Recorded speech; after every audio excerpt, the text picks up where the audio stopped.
My name is Emily Carter, and I'm 32 years old.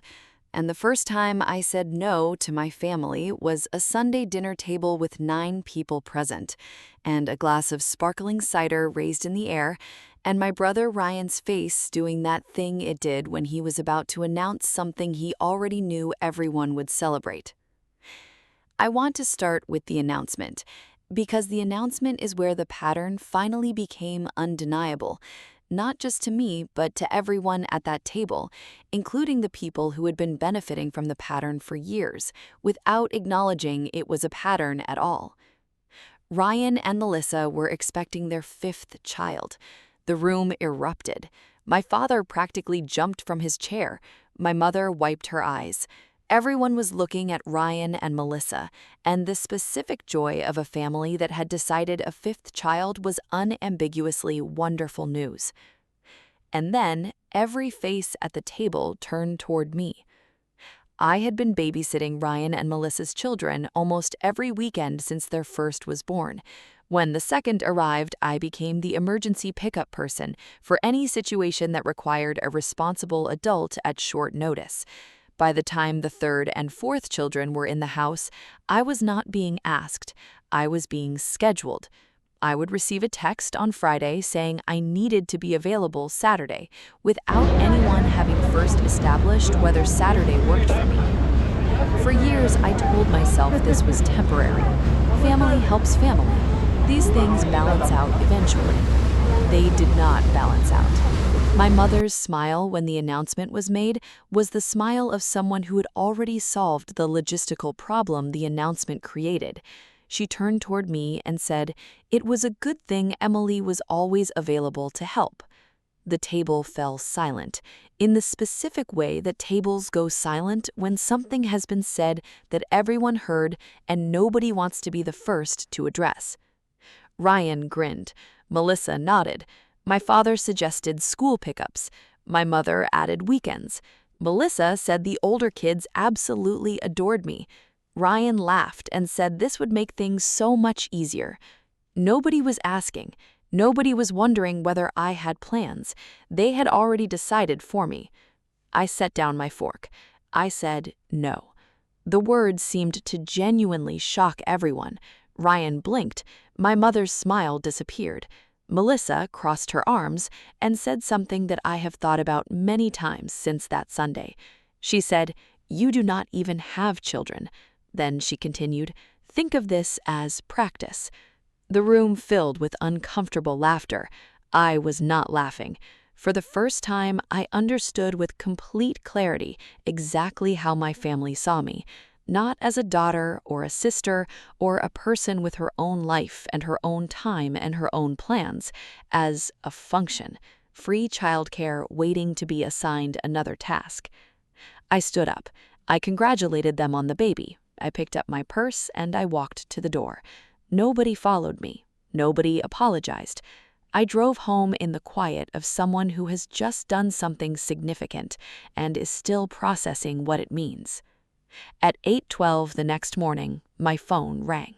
The number on my screen was unfamiliar. When I answered, a serious male voice introduced himself as Officer Daniels from the county police department. My grip tightened on the phone.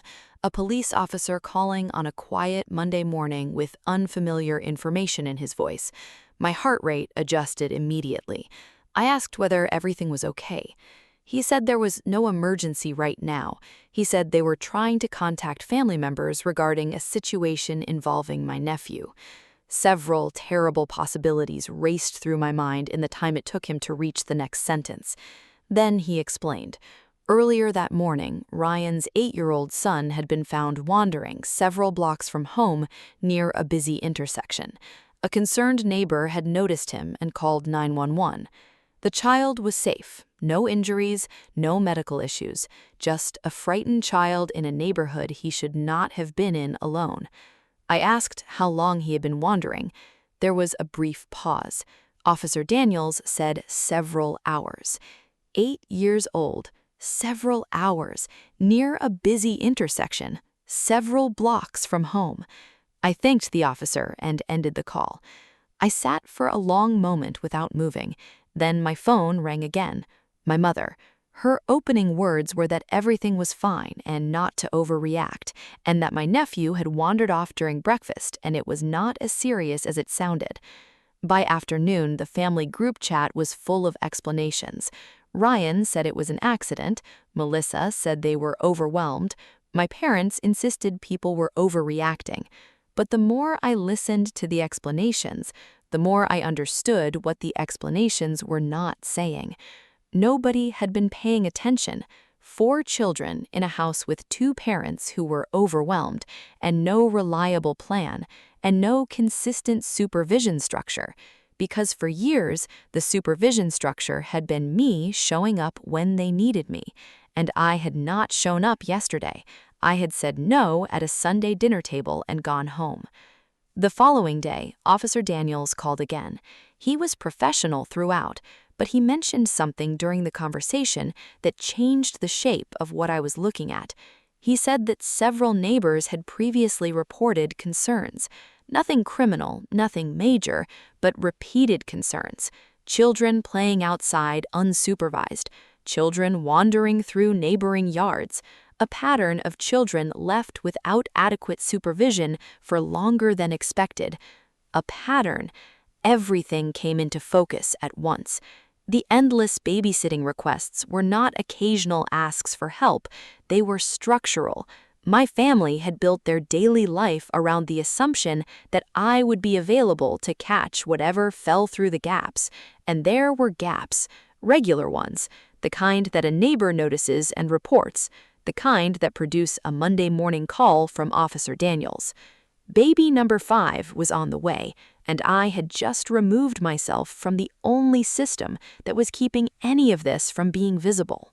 Ryan called me a few days after the police visit. For the first time in years, he did not sound confident. He sounded the way people sound when they've been confronted by information they cannot reframe as someone else's overreaction. He said quietly that they had a meeting scheduled the following week. I asked what kind of meeting. He said a family support review. His voice was small in a way I had not heard before. Then he asked if I would come. I already knew what they wanted. A witness who would tell the people at the meeting that everything was fine, that Ryan and Melissa were good parents, that the situation had been an isolated incident. A character witness whose presence would communicate that the family had its own resources and did not need outside support. What they were asking me to be was exactly what I had always been, the backup plan that made everything look functional from the outside. For the first time, I was not sure I could do that. My phone did not stop that week. My mother called to say this was family, and family stuck together. My father called to say I just needed to tell them Ryan and Melissa were good parents, and that was all. Melissa reached out to say they had always trusted me. The irony was not subtle. They had not trusted me, they had assumed me. The difference between those two things is whether the other person has any say in the matter. By Thursday, I knew what I was going to do. The meeting was not a trial, it was a practical conversation about what support and supervision the children actually had, and what plans existed for managing a household with 5 children. My role in that conversation was not to provide cover, it was to be honest. The meeting took place at a community services office, the kind of room designed to be neutral and professional, and focused on outcomes rather than blame. Ryan looked exhausted. Melissa looked stressed. My parents sat beside them like people who had already decided what the correct outcome was, and were present to ensure it was reached. When I walked in, everyone seemed relieved, as if my presence guaranteed a favorable result. One of the coordinators turned toward me at a certain point and said I was listed as a major support person for the family. I noticed my mother's hopeful expression. I noticed my father's confidence. I took a slow breath. Then I told the truth. I said I loved my nieces and nephews. Everyone nodded. Then I said I did not provide regular childcare for the family. The room went very quiet. I said I occasionally helped when I was available. I said I had my own home and my own responsibilities and my own life. I said I could not accept ongoing responsibility for decisions involving 5 children. I said their parents needed a plan that did not depend on my constant availability. Nobody interrupted. Nobody argued. The coordinator made notes and the meeting continued. The recommendations that came out of the meeting were practical: professional childcare support, better scheduling, clear supervision plans, an actual plan for the arrival of a 5th child, shared responsibility structured around people who were paid and trained to provide it, rather than a family member who had been assumed into the role without anyone establishing terms. The weeks that followed were uncomfortable at home. My parents told me I had embarrassed the family. Ryan barely spoke to me. Melissa avoided my calls. But something happened that I had not anticipated. They adapted. Not immediately, not willingly at first, but practically, because they had to. Ryan adjusted his work schedule to be home earlier. Melissa arranged reliable professional childcare. They started organizing their days around their own responsibilities rather than around my availability. Within 2 months, there was a system, a real one, with actual coverage for the children during the hours when Ryan and Melissa were working, with a plan for emergencies that did not route through my phone, with structure that did not collapse if I said no on a Sunday night. The structure was not as convenient for them as I had been. I was cheaper than professional childcare and more flexible, and I had never said no before, so they had never had to account for the possibility that I would. But I had said no, and the structure they built in response to that no was more reliable than I had ever been as an individual, because it was built on actual planning rather than assumption. Several months after the meeting, Ryan called again. Not to ask for help, not to schedule me into a slot in his calendar. He called to talk. We talked for about an hour.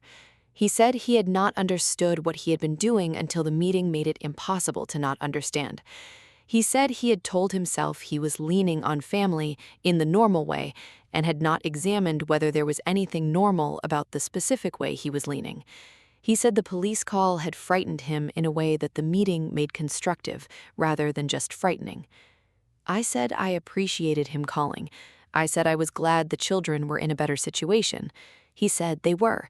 He said the childcare arrangement was working and the structure had helped in ways he had not expected, that having reliable coverage had made him and Melissa less reactive and the children less anxious and the whole household less chaotic. I said, I know. He said, I didn't know. I said, I know you didn't. That exchange was the most honest conversation my brother and I had ever had. The 5th child arrived in the spring. I sent a gift. I visited in the 2nd week. The baby was healthy and the older children were supervised, and the house was different from how it had been. Not perfect, but different in the specific way that things are different when actual planning has replaced assumption. I am an aunt to 5 children now. I love all 5 of them. I visit when I choose to visit rather than when I'm scheduled. I help when I decide to help rather than when I am assigned. The relationship is one I have chosen to participate in on terms I established by setting down a fork at a Sunday dinner table and saying one word: no. That word cost me several months of family discomfort. It produced a Monday morning police call and a community services meeting and a period of silence from my brother and an accusation from my parents that I had embarrassed the family. It also produced a plan, a real one, with professional coverage and actual scheduling and a structure that did not collapse when I was unavailable because I was no longer the structure. Loving your family does not mean sacrificing your life every time they make a choice that creates a gap. Healthy boundaries are not selfish. They are how people who have been treated as resources reclaim their personhood, and in doing so, force the people who were relying on them to build something more honest and more sustainable than assumption. Once I stopped being Ryan and Melissa's backup plan, they built one. It took a police call and a community meeting and several months of discomfort. It was still faster than another decade of me being available and nobody examining why that was the only plan they had. Drop your city in the comments. Hit subscribe. I will see you in the next one.